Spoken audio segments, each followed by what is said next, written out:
इन 50 वर्षों में सिक्किम से ऐसे अनेक सितारे निकले हैं जिन्होंने भारत का आसमान रोशन किया है। यहां के हर समाज ने सिक्किम की संस्कृति और समृद्धि में अपना योगदान दिया है। साथियों, 2014 में सरकार में आने के बाद मैंने कहा था, सबका साथ सबका विकास। भारत को विकसित बनाने के लिए देश का संतुलित विकास बहुत जरूरी है। ऐसा नहीं होना चाहिए कि एक क्षेत्र तक तो विकास का लाभ पहुंचे और दूसरा पीछे ही छूटता चला जाए। भारत के हर राज्य, हर क्षेत्र की अपनी एक खासियत है। इसी भावना के तहत बीते दशक में हमारी सरकार नॉर्थ ईस्ट को विकास के केंद्र में लाई है।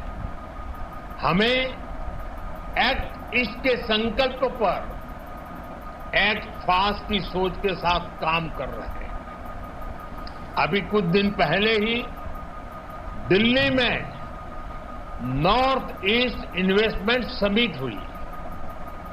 इसमें देश के बड़े बड़े इंडस्ट्रियलिस्ट, बड़े बड़े इन्वेस्टर शामिल हुए।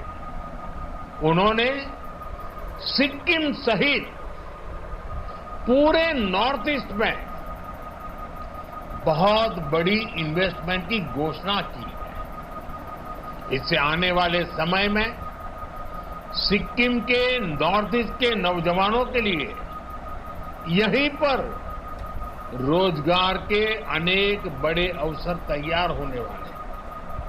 साथियों, आज के इस कार्यक्रम में भी सिक्किम की फ्यूचर जर्नी की एक झलक मिलती है। आज यहां सिक्किम के विकास से जुड़े अनेक प्रोजेक्ट्स का शिलान्यास और लोकार्पण हुआ है। इन सारे प्रोजेक्ट से यहां हेल्थ केयर, टूरिज्म, कल्चर और स्पोर्ट्स की सुविधाओं का विस्तार होगा। मैं आप सभी को इन सारे प्रोजेक्ट्स के लिए ढेर सारी बधाई देता हूं। साथियों, सिक्किम समेत पूरा नॉर्थ ईस्ट नए भारत की विकास गाथा एक चमकता अध्याय बन रहा है। जहां कभी दिल्ली से दूरियां विकास की राह में दीवार थी, अब वहीं से अवसरों के नए दरवाजे खुल रहे हैं। इसका सबसे बड़ा कारण है यहां की कनेक्टिविटी में जो बदलाव आ रहा है। आप लोगों ने तो अपनी आंखों के सामने ये परिवर्तन होते देखा है। एक समय था जब पढ़ाई के लिए, इलाज के लिए, रोजगार के लिए कहीं पर भी आना जाना बहुत बड़ी चुनौती था। लेकिन बीते 10 वर्षों में स्थिति काफी बदल गई है। इस दौरान सिक्किम में करीब 400 किलोमीटर के नए नेशनल हाईवे बने हैं। गांवों में सैकड़ों किलोमीटर नई सड़कें बनी हैं। अटल सेतु बनने से सिक्किम की दार्जिलिंग से कनेक्टिविटी बेहतर हुई है।